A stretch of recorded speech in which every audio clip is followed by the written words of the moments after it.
Feel free. Once I hit that. All right, we are recording. Hello, everybody. Thanks for joining me.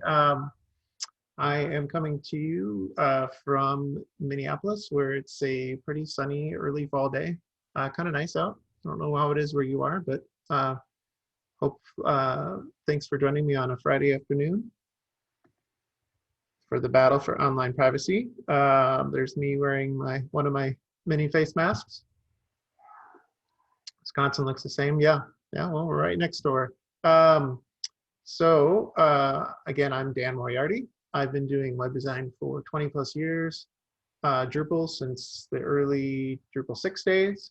As I mentioned, I'm in Minneapolis, Minnesota, so not coincidentally, I'm on Twitter at Minneapolis Dan. Drupal Minneapolis Dan, sometimes known as Citizen Dan, because of my agency, Electric Citizen. So we also are based out of Minneapolis. We focus primarily solely on the civic sector, which includes government. So a lot of what I'm assuming a lot of you are in that field, and as well as clients in higher ed and nonprofits and arts and science. We are proud to be Drupal supporting partners for a number of years now. electriccitizen.com. All right, so why did I entitle this talk The Battle, right? So I think that it's because there's a feeling that our privacy is in danger, it's under attack. There's some large, very powerful forces that we're fighting against. I guess in this graphic, those would be the giant metal monster you see in the back there, and a small but determined group of individuals and organizations that are still trying to save it, right? So what we're going to do is start off with this first section, just covering sort of what the stakes are, what are some of the big issues, to summarize that, and then we'll get into things that we can do. So what kind of battle is it? You know, the battle for online privacy has been difficult, to say the least. You could even, some people would make the case it's a losing battle. Now, and why is that? Well, let's look at some of the issues. Start with facial recognition. A very perhaps obvious danger to privacy for a lot of people. And when you hear facial recognition, you're thinking a lot of times of maybe a repressive government, like how China uses it to monitor and control their population.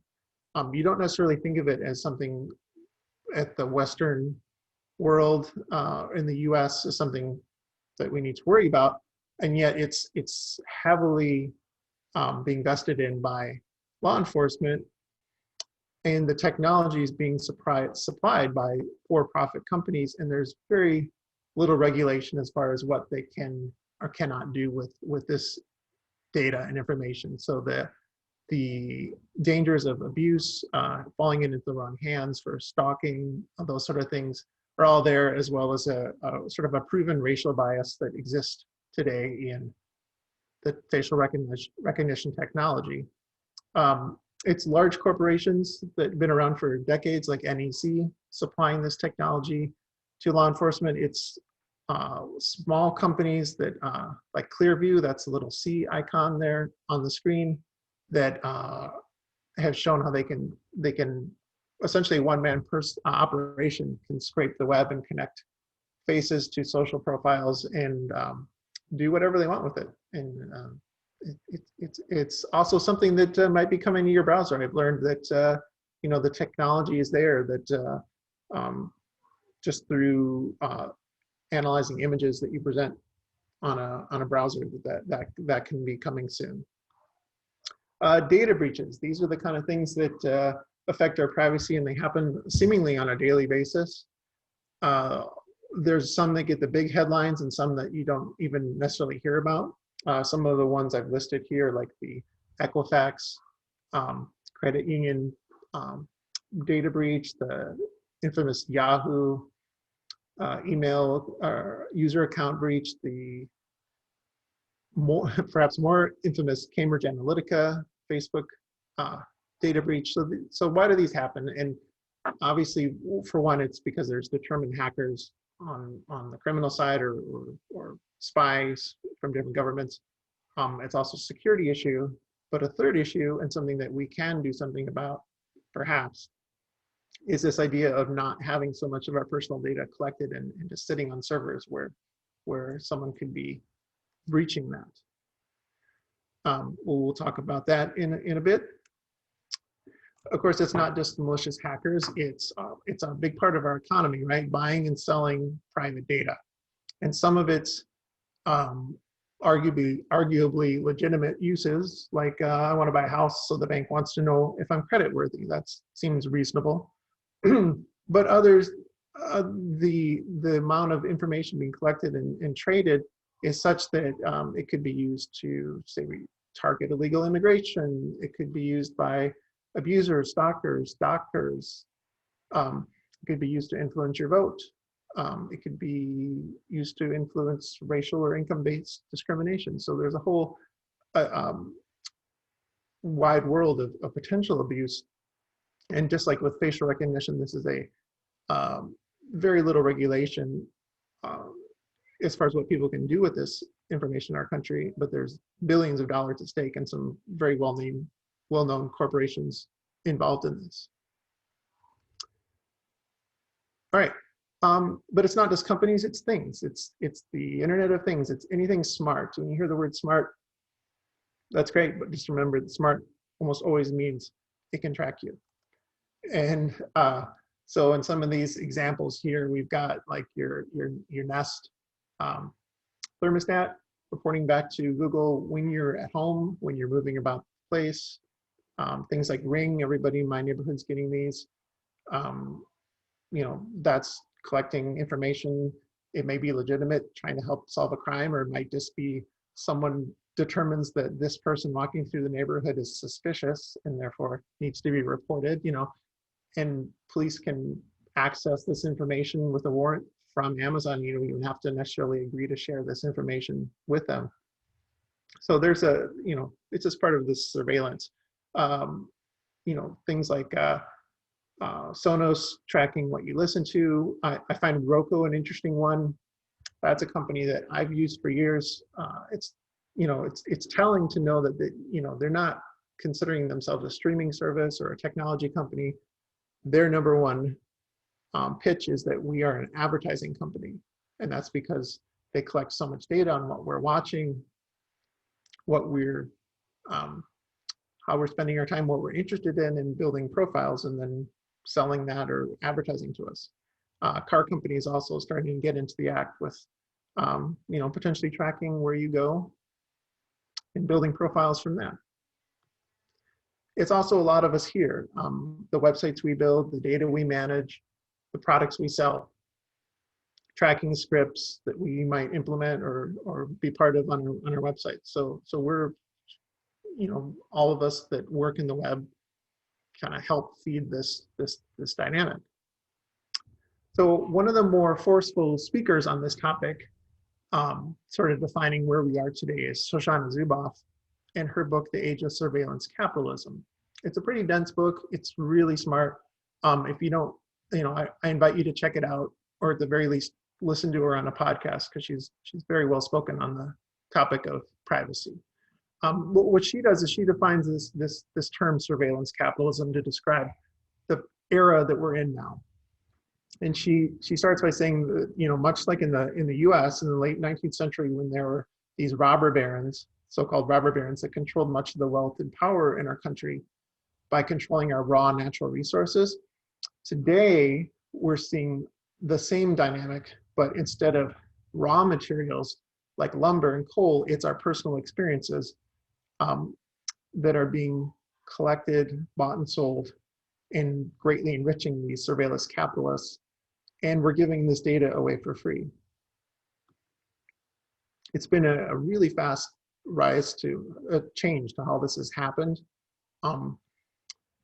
It largely started with Google, who had a great search engine but lacked a profit-making angle. But they were collecting all this personal data on how people were searching, what they were interested in. They spend their their days, and realizing this personal data is worth billions of dollars, right? And today it's this whole ecosystem of surveillance, everything from your Android phone to your Chrome browser, which I'm using now, Google Maps, your Gmail, seeing what you're emailing, your Google Docs, all of it going to Google, and other companies couldn't help but notice and want to take part. So Facebook is right up there with Google and sort of profitizing off of your personal lives. Microsoft has gotten into the game, Amazon. So there's a whole host of players. The question is, what choice do we have, right? This is how we live our lives now. Even if you wanted to protect your privacy, what can you do? Because we use it in so many ways, from maps to find our way, to dating sites people use to find partners, to looking for jobs. So it's so ingrained in our lives. So one answer is to say, well, privacy is just a thing of the past. Just get over it and live with this new reality. But not everyone's ready to do that. And so for this next section, I'm going to just touch on some of the legal pushes, the new laws that are being introduced or have been introduced to sort of help with our privacy. All right, and I'm not a lawyer, but I'm just going to summarize some of these laws, starting with probably one of the more powerful, well-known ones, the GDPR, the European Union Privacy Law. It's been over 2 years since this has been in effect, and I'm not going to go into all the details. That's been done greatly by other speakers and articles, but I'll just give you a quick summary for those who may not be familiar or could use a refresher, right? So at its essence, it's about giving users rights back to their personal data, saying this belongs to you. It's your personal data, sort of in the definition, and there's limits to what people can do with that. So here's a quick summary of some of those rights. Things like breach notification. So when we talked about those data breaches earlier, they seem inevitable. When they do happen, you have to notify people that their data has been exposed or may have been exposed, and have a plan to deal with that. Hopefully prevent it, but at least have a plan to resolve any dangers there. Access to personal data. I have to have a right to get at my personal data, see what you've collected about me as a consumer.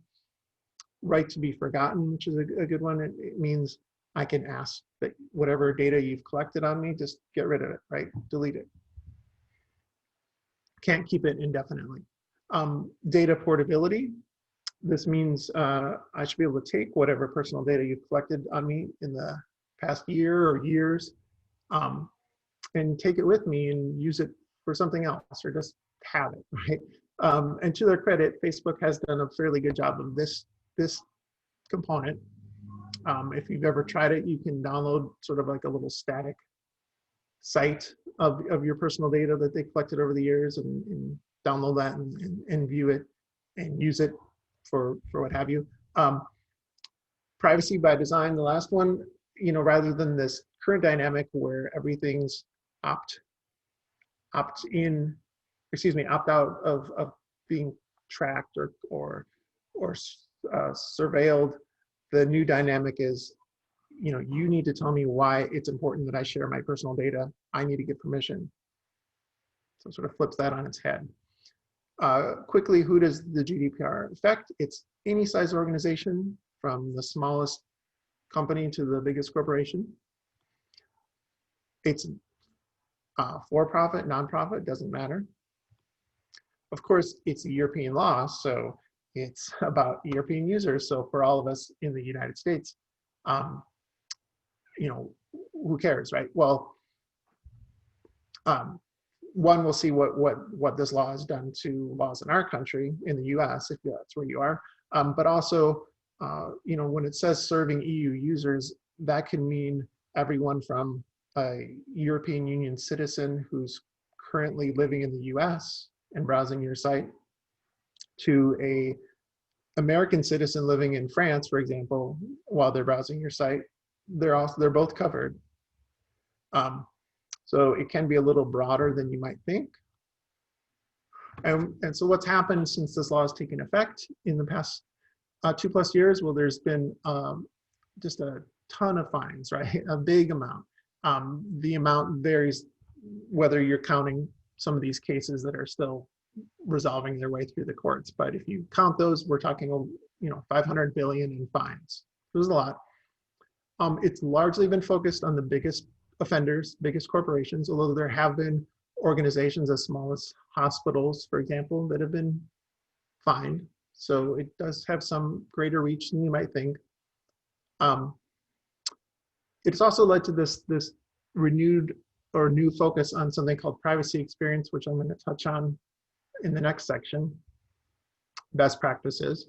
And maybe more relevant to us today, if most of you are in the US, is the new laws in the USA.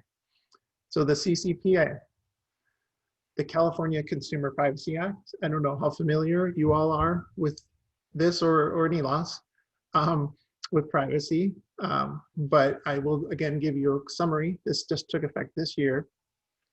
Again, it's giving users rights to their personal data and sort of establishing a baseline of what is expected behavior for people who collect that data. So you have to let your users know what personal data is being collected. If you're selling it, you have to give people an easy way to opt out of that data collection. They can be forgotten, request their information be deleted. And I kind of like this last one, not be discriminated against for exercising privacy rights. And that's saying, if I say, well, I don't want you to track me, I should still be able to do whatever it is that your site does. With some exceptions, we'll explain that in a bit. Unlike the Gdpr, this is only for-profit companies. In California, again, that it's not hard to imagine, someone from California hitting your site, even if you are in Baltimore, or if sites don't respect borders. So it is for Californians easy to see how you could have visitors from the state. Unlike GDPR, also it's targeting the bigger organizations, so 25 million or over in revenue, or if you collect personal information of 50,000 or more people in a year. And that might sound like a lot to some small organizations, but imagine you have a website that gets 10,000 visitors a month, which isn't unreasonable.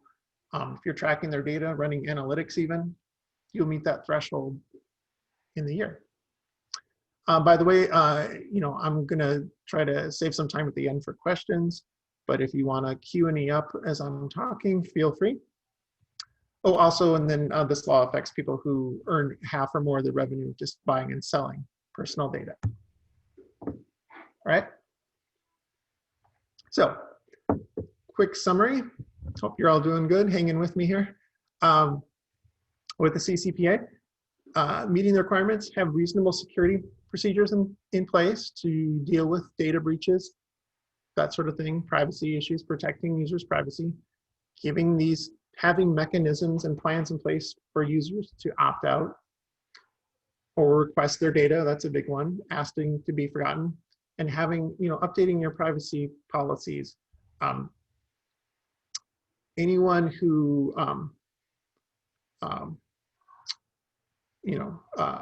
is visiting your site that might be 13 or under, you have to ask for parental consent. That's a new one that a lot of sites aren't ready to meet. So what's happened since then? Well, unlike the GDPR, there hasn't been billions in fines, although there have been some.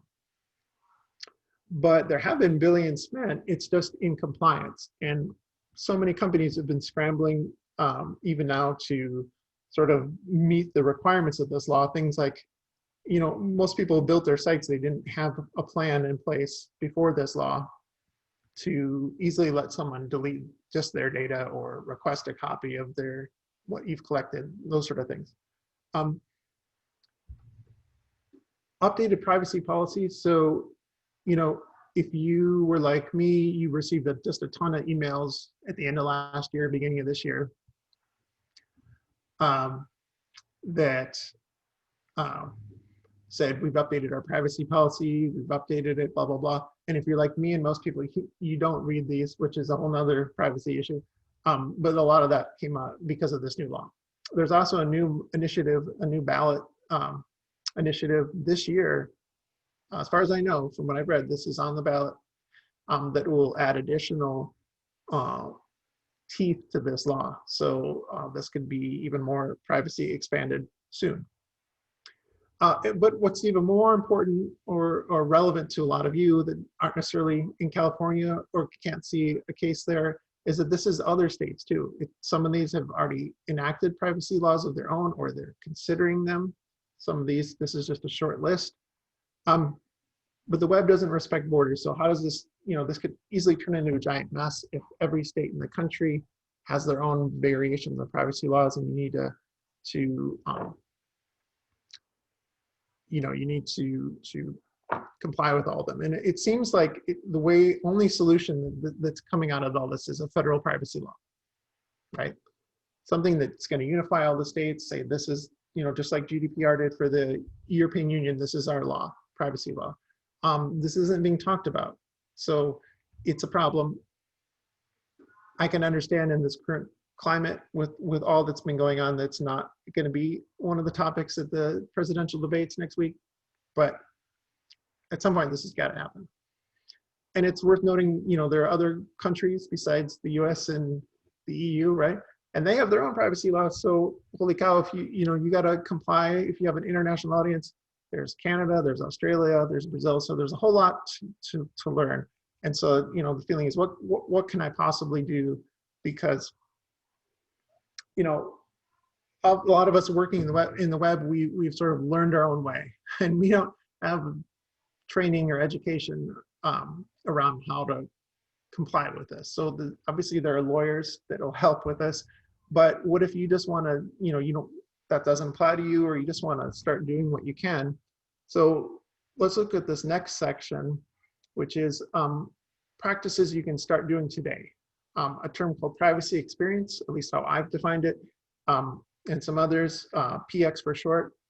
Just like we've adapted over the years to things like online accessibility, responsive design, site performance, DevOps, all these new things, dynamics that become part of our web process. This is a new one, and the one that we can start learning. So here's a really simplified version of a web design process today. You've got your planning phase, your discovery, you've got your design phase, you've got your building phase, and you've got your deploy launch phase, right? Really simple, simplified version of how this works. Where in this big process do you think privacy is currently considered? Right, so, typically it's that very last circle, at least in my experience, and probably a lot of others. It's, oh crap, we're launching, we need a privacy policy, throw up a link, throw up a page, maybe cut and paste something from someone else, and you're done. What privacy experience does is says, let's interject privacy concerns into this process at each stage. And by doing so, you're getting closer to complying with these laws and better serving the privacy of your users. So for example, in the planning phase,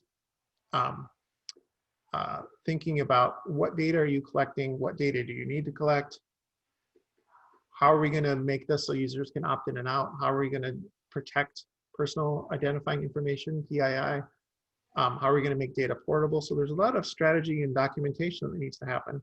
And then as we get into the build, how are developers handling data, how are they handling cookies and web forms, analytics.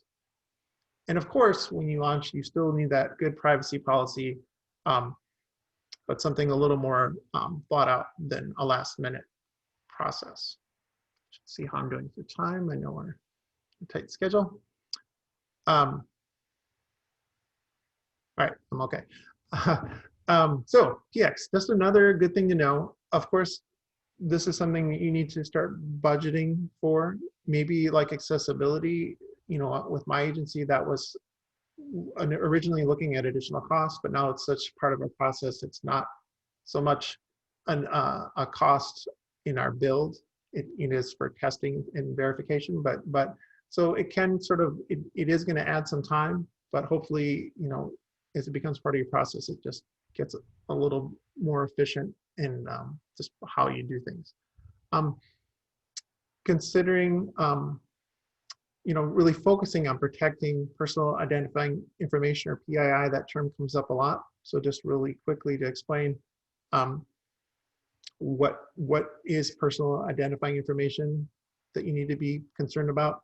It's obvious things, at least to a lot of people, things like your name or your social security number, or if you combine like your name with something like your date of birth, things that can kind of help pinpoint who you are specifically and sort of eliminate that privacy barrier, are things that you need to be concerned about. Interestingly enough, that last one in the left column, IP address, it's something that you typically might think of as an anonymous tracker. However, it doesn't take too much for some companies to start using that in sort of building out a profile when they see the same person visiting a site over and over again. And it's considered protected under some of these privacy laws. So that's something to keep in mind. Again, what can you do for your own sake? You know, implement the things that we just touched on in your process. Set expiration dates on your data, make it easy to understand what you're collecting, easy for users to ask to be forgotten, and have a good privacy policy. Don't have one filled with, don't wait to the end of the project. You know, if you aren't able to hire a lawyer to do this, which of course is probably recommended, although you don't want it to read like an impossible to understand legal document. It has to be in plain language. There are some online policy generators you can try out to help get you started. Speaking of privacy policy, so again, this has been a real tricky point for privacy for people. And the reason is, you know, it's been a false choice. If you look at this little graph I have here, it's sort of pinpointing some of the biggest companies in the world on a scale of their privacy policies, how easy or hard it is to read, going up and across how many minutes it might take you to read a policy. And you can imagine this idea that you're going to read through every privacy policy. It would take you, what, 3 hours a day for a year? It's just some crazy number. If you overlay this graph with sort of the reading levels, you can see so many of them are at the top of, you know, beyond the college level reading, which is not the target. We want an easy to understand reading level for our privacy policy. So this is a huge privacy issue in itself. Lastly, I just wanted to say, when I'm talking about privacy experience, it reminds me of where we were not too long ago with accessibility. It may not be required everywhere yet, but it's something to look into, to embrace, because one, it feels like the right thing to do, and two, maybe more important, it sounds like it will be required soon, so might as well get ahead. All right, so with this last section, and I know I want to save a little time for questions, I'm just going to talk about some technical issues. So when we're talking about websites, we're talking about developers, and you know, what change in process can you make to better protect personal identifying information? You know, it can be documentation you do in discovery.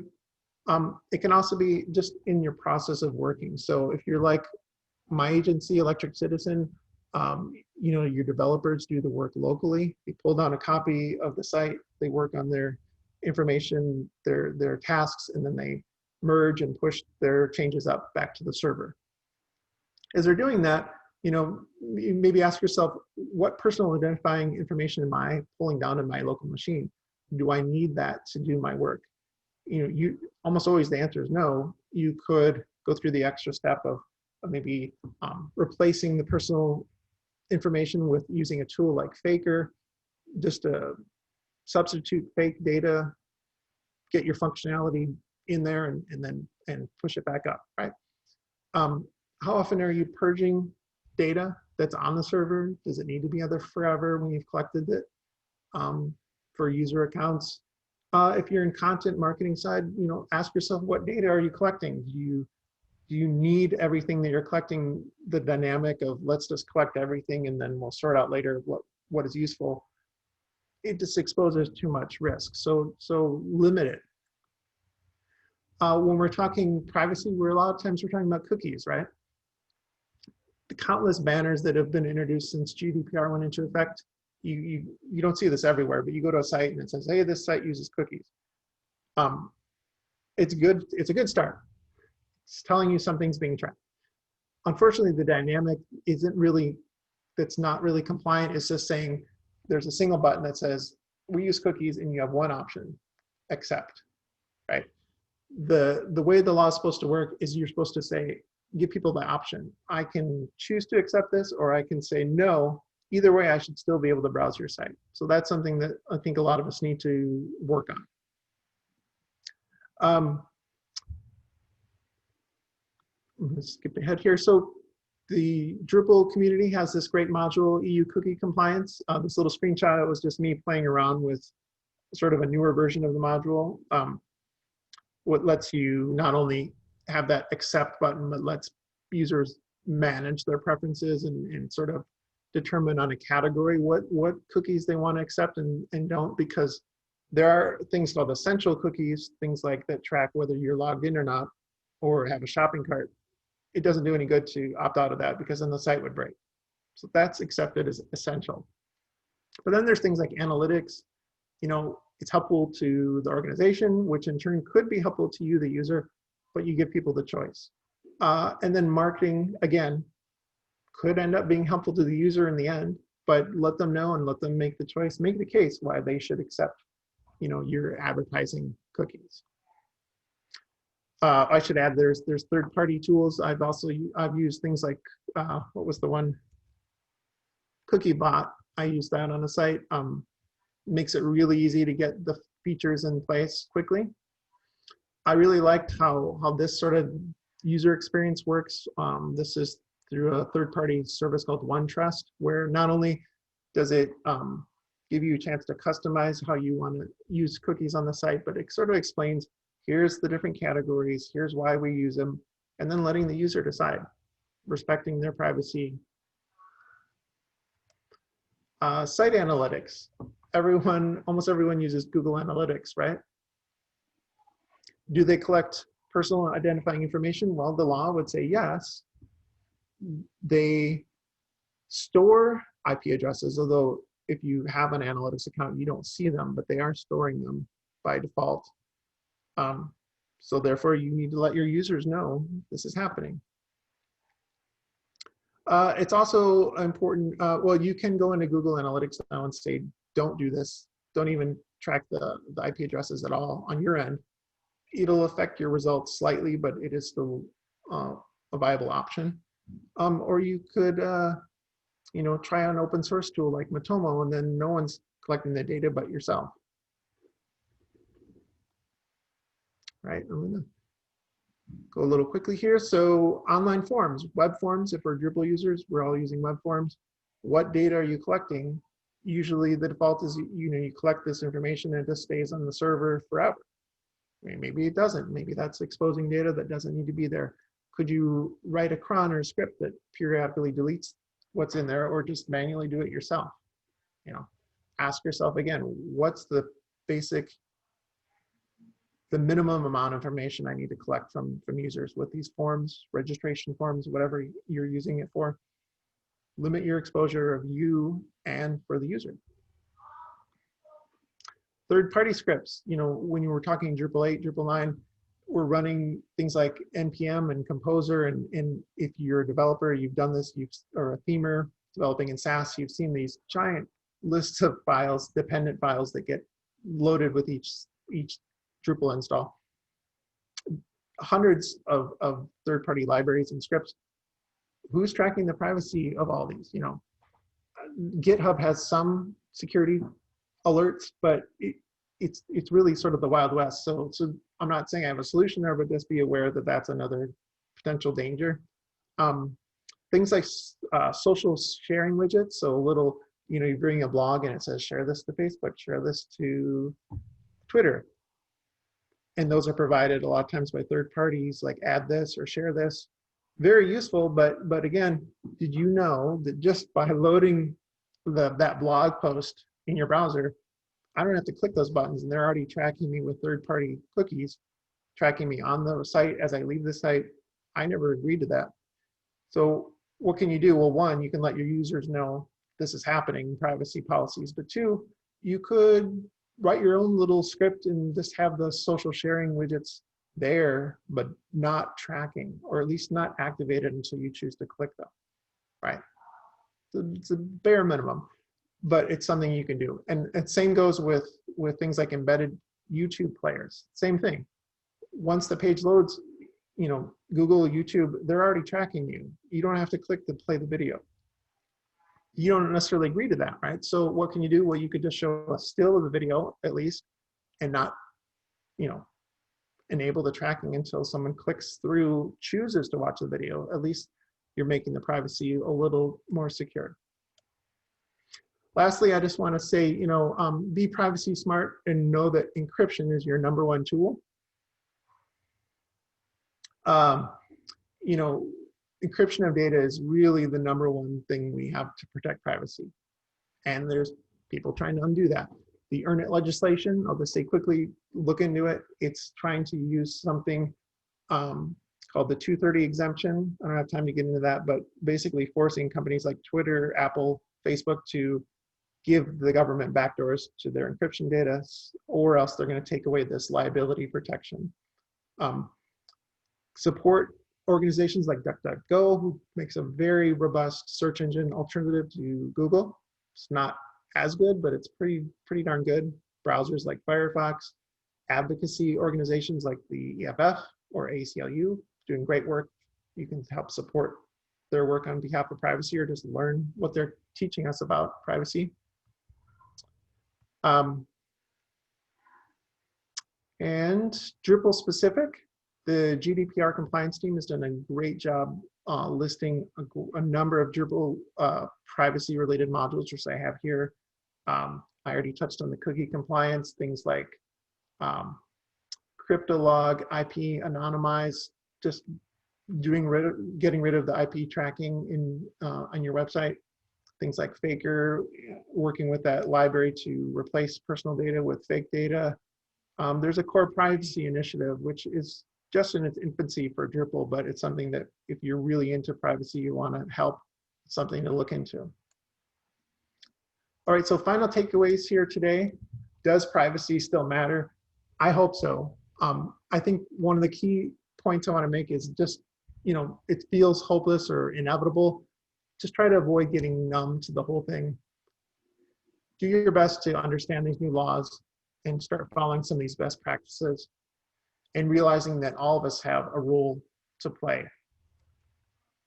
And with that, I say thank you, and I'll have a little time here for some questions. So thank you so much. Yes, it looks like we have 2 questions. The first one is from John AB, and their question is, how will data privacy impact trade agreements, e.g. EU Court of Justice decision last month that applies GDPR to EU client data on foreign servers? So this is a super smart question, so thank you for that. And I have to admit, I don't have the answer to that. If anyone else here in the chat has an opinion or answer on that, feel free to chime in with your answer. I do not know, although I learn stuff from your questions each time I give this talk, so that's another thing I have to get into. Okay, and then we have a question from Sebastian. This is interesting. We have a open records law in Wisconsin, so we cannot legally discard data, but it seems we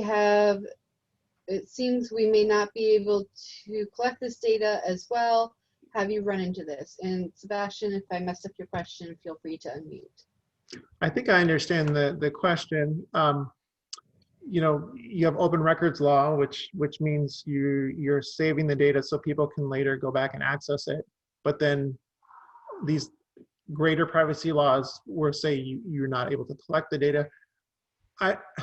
So I would think that open record laws, and again, I'm not a lawyer, I would think that would apply more to policy issues and not things like I filled out a web form and you have my personal information or that sort of, you know, cookie tracking or that kind of thing. So I think there's room for both, but it's sort of a pretty broad issue worth further exploring.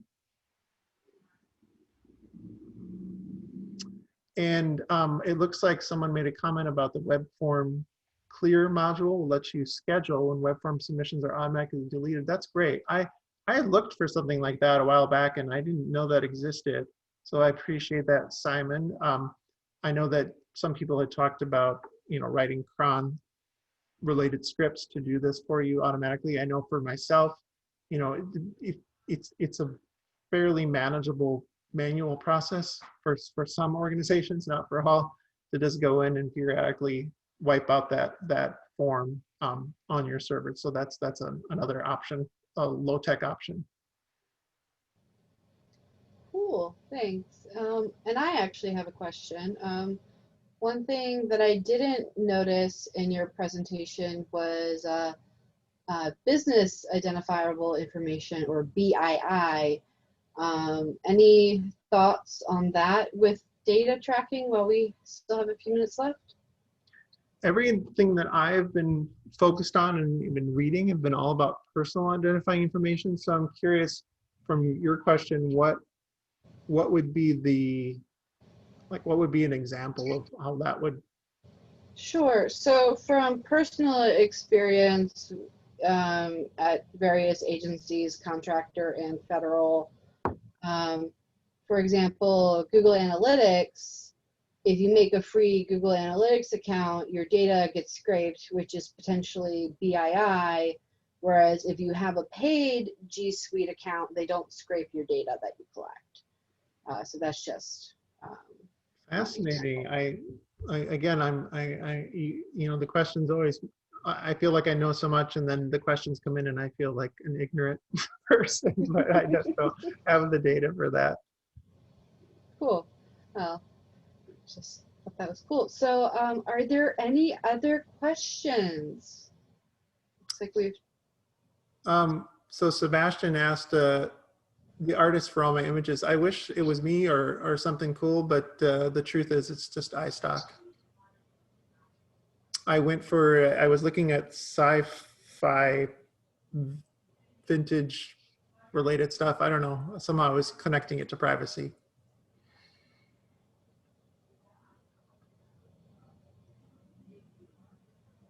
Cool. Well, thank you so much, Dan, for spending some time with us today. Happy Friday, everyone. Thanks for coming. Thanks everybody for listening in and joining, and feel free to look me up afterwards if you want to connect.